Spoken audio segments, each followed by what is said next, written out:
Welcome to Sudha's kitchen. இன்றைக்கி நம்ம 4000 subscriber reach ஆகிட்டோங்க. அந்த சந்தோஷத்தை கொண்டாடுறதுக்காக தான் நம்ம கேக்கு செய்ய போகிறோம். ஒரு ஸ்வீட்டோடு ஆரம்பிக்கலாமே அப்படிங்கிறதுக்காக தான் நான் இந்த கேக் செய்ய ஆரம்பித்தேன். உங்களோட சப்போர்ட் இல்லாமல் நான் இந்தளவுக்கு வந்திருக்க முடியாது. இதுக்கு உங்களுக்கு நான் நன்றி சொல்லியே ஆகணும். என்னோடய மனமார்ந்த நன்றியை தெரிவிச்சுக்கிறேன். இது மாதிரி எப்போவும் எனக்கு நீங்கள் சப்போர்ட் கொடுத்துட்டே இருக்கணும். இந்த வீடியோவை சப்ஸ்கிரைப் பண்ணாதவங்க பார்த்துட்டு இருந்தீங்கன்னா சப்ஸ்கிரைப் பண்ணிக்கிங்க. வாங்க வீடியோவுக்கு போகலாம். இப்போ நான் கேக் செய்கிறதுக்கு 1 கப் அளவுக்கு மைதா மாவு எடுத்திருக்கேன். இது 240 கிராம் இருக்குது. இந்த மாவோடவே 1 டீஸ்பூன் அளவுக்கு பேக்கிங் பவுடர், 1/2 டீஸ்பூன் அளவுக்கு பேக்கிங் சோடா சேர்த்து நல்லா சலித்து எடுத்துக்கலாம். கட்டி இல்லாமல் சலித்து எடுத்துக்கணும். இப்போ 3 முட்டையை இதில் உடைச்சி சேர்த்துக்கலாம்.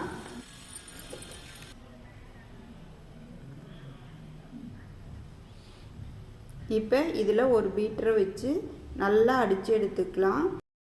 1 நிமிஷத்துக்கு நல்லா பீட் பண்ணி எடுத்துக்கணும். வெண்ணெய் மாதிரி வந்துடும். இந்த மாதிரி இருந்தால் தான் கேக் நல்லா சாஃப்டாக வரும். இப்போ 1/2 கப் சர்க்கரையை நல்லா மிக்சியில் அரைச்சி எடுத்து வச்சுருக்கேன். அதையும் இதில் சேர்த்துடலாம். நான் மெஷர்மெண்ட் கப்பை யூஸ் பண்ணியிருக்கேன். நீங்கள் உங்கள் வீட்டில் இருக்கிற கப்போ டம்ளரோ எது வேணாலும் எடுத்துக்கிட்டு நான் சொல்கிற அளவுகளில் அதை அளந்துக்குங்க. ஃப்ளேவருக்காக நான் சாக்லேட் எசன்ஸ் சேர்த்துக்கிறேன். இதுக்கு பதிலாக நீங்கள் ஏலக்காய் தூள் கூட சேர்த்து செஞ்சுக்கலாம்.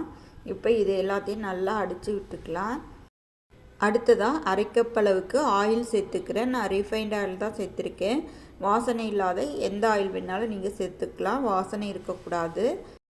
நாம் எந்த கப்பில் மைதா எடுக்கிறோமோ அதே கப்பில் 1 கப் மைதா, 1/2 கப் சர்க்கரை, 1/2 கப் ஆயில், 1/2 கப் பாலில் கொஞ்சமாக எடுத்து வச்சுட்டு மீதியும் சேர்த்துக்கலாம். இப்போ நம்ம எடுத்து வச்சுருக்கிற மாவை கொஞ்சம் கொஞ்சமாக சேர்த்து நல்லா கலந்து விட்டுக்கலாம். ஒரே டைரெக்ஷனில் தான் நம்ம கலக்கணும், ரிவர்ஸில் போகக்கூடாது. இப்போ நாம் எடுத்து வச்சுருக்கிற 1/2 கப் பாலை கொஞ்சமாக சேர்த்து கலந்து விட்டுக்கலாம். கொஞ்சம் கொஞ்சமாக சேர்த்து தேவையான அளவுக்கு மட்டும் கலந்து விட்டுட்டால் போதும். 1/2 கப் பாலில் கொஞ்சம் அளவுக்கு தான் மிச்சம் ஆச்சு. மீதி எல்லாத்தையுமே நான் சேர்த்துட்டேன். இந்த ஸ்டேஜில் எடுத்துடலாம்.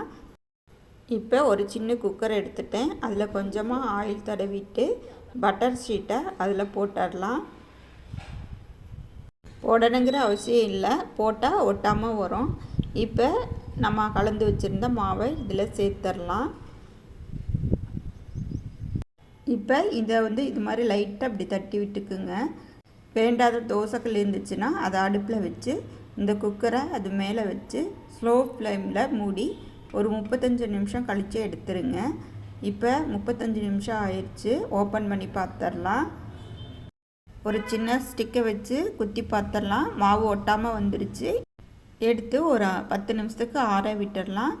ஆற விட்டுட்டு கத்தியால் இது மாதிரி ஒரு சுற்றி விட்டுட்டு ஒரு தட்டில் வச்சு கவுத்தி எடுத்துடலாம். பாருங்கள், சூப்பராக வந்திருக்கு. நல்லா பஞ்சு போல் வந்திருக்கு. இப்போ இதை நான் வெட்டி காமிச்சிட்றேன் எந்த அளவுக்கு சாஃப்டாக வந்திருக்குன்னு பாருங்கள். நம்ம இப்போ கத்தி வைக்கிலே எந்த அளவுக்கு நல்லா ஸ்பாஞ்சியாக இறங்குதுங்கிறது உங்களுக்கு தெரியும். சூப்பராக பஞ்சு போல் மெத்துன்னு ஒரு கேக்கு நம்ம வீட்டிலே செஞ்சிட்டோம். இதை நீங்களும் செஞ்சு பார்த்துட்டு எப்படி இருக்குன்னு கமெண்ட்டில் சொல்லுங்கள். தேங்க்யூ ஃபார் வாட்சிங்.